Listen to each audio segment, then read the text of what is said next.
Hello, and welcome to this FortiWeb's video on machine learning-based bot detection. In this video, we'll focus on machine learning-based bot detection feature. It goes beyond traditional signature or threshold-based methods. Instead of just matching known patterns, it uses machine learning to detect even the more advanced bots that usually fly under the radar.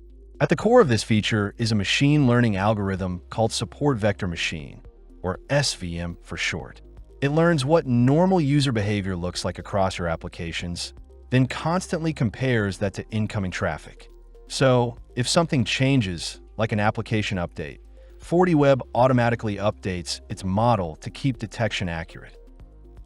It analyzes user behavior across 13 different dimensions.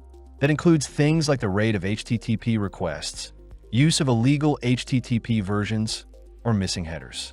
And here's the best part. There's no need to manually set thresholds. If a request doesn't match the learned normal behavior, FortiWeb flags it as a bot. Simple as that. In short, FortiWeb's ML-based bot detection uses AI model to spot advanced bots that traditional methods miss. It learns normal user behavior and adapts automatically as your app evolves, giving you accurate, low-maintenance protection against evolving bots. Thank you for watching.